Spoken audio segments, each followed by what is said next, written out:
Hi, my friends. I'm James Aiello, author of the Forbidden Child series, and this is Forbidden Child, the first novel in the series. As promised, I'm going to read another segment of the life of Christina Powers, the Forbidden Child, for you tonight. Here we go.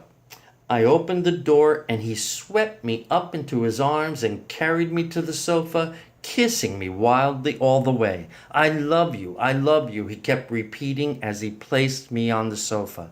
Our bodies immediately exploded in passion. He was back in my arms and I was alive again. I finally served dinner shortly after 10 p.m. that night. Needless to say, the meal was not very appetizing, but we ate it anyway. The meal really didn't matter because we were living on love. Over dinner, I told Johnny about my conversation with Uncle Frank. I shared my concerns with him over the way Frank spoke to me. I told him he should be arriving any minute. Johnny stood up from his seat at the table, walked over, knelt down, wrapped his arms around me. "Don't worry, Angel. You're right. He will love me. I'll make sure of that. I promise." I was so reassured by his words as he held me tightly that I felt encouraged by his strength. I kissed him.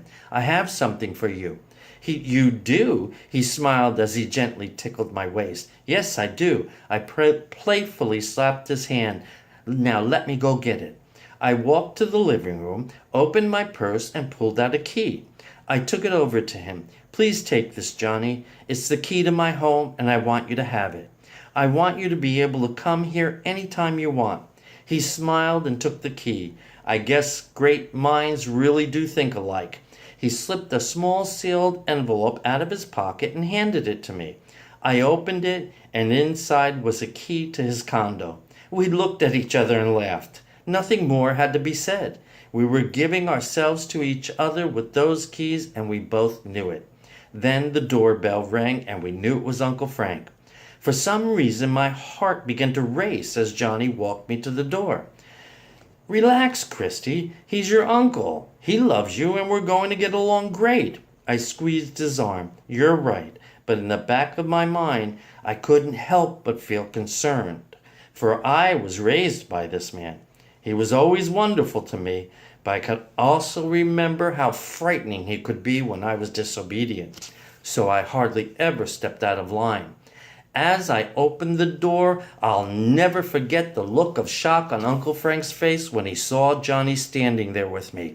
He burst into the room, pushed Johnny up against the wall, and screamed, "You bastard! You fucked my niece! I should have you killed for this." Johnny was in shock. As he held my uncle back, all Johnny could say was, "I'm sorry, sir. I'm sorry. Now please calm down and listen to us." I screamed, "Please, Uncle Frank, please stop this." He flung his arms free from Johnny's grasp, stood back, straightened his suit, and with anger, "Christy, how could you do this to me? And to yourself? Damn it, girl." He raised his fist, then dropped it in disgust. "I thought I raised you better than this." His voice lowered. "You brought shame to me." All I could do was cry. I was devastated. I couldn't stop crying. Johnny grabbed me and held me up as he forcefully said, "Mr. Solano, I am very sorry you feel this way, but I love your niece, and she has done nothing to bring shame upon herself or upon you. I would marry your niece tonight if she'd have me." I looked up at Johnny and my heart leaped. Okay, I've heard enough," Frank shouted. "I think you should leave now so I may speak with my niece alone." "I'm sorry, sir, but I can't do that. We are in love and I'm staying with Christy tonight." "You're what? Like hell you are. Can't you see you've done enough harm?" He swung his hand toward the door and shouted, "Get the hell out before I throw you out." Johnny stepped in front of me. "I'm not leaving." Uncle Frank looked straight into my eyes and shouted, "Christy, tell him to leave now." My heart froze, and as if my mouth were in slow motion, commanding, he shouted, "Christina, Don't you dare disobey me, or I will walk out that door and you will regret it. The tears just flowed down my cheeks as I looked at him and pleaded, "Please, Uncle Frank, don't do this. Please don't force me to make that choice." He screamed, "Damn you, Christy." Then he turned, walked to the door, and slammed it on his way out. And we'll just give you that little teaser right there. You have to see what happens next. Thank you, my friends.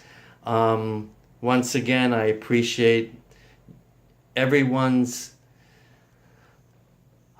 purchase of the Forbidden Child series, and now your downloads of Forbidden Child, the audiobook.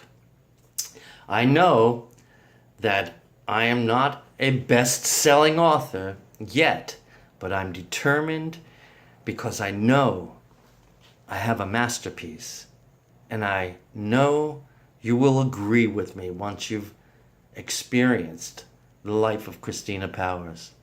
Once again, folks, thanks and have a good evening. Good night.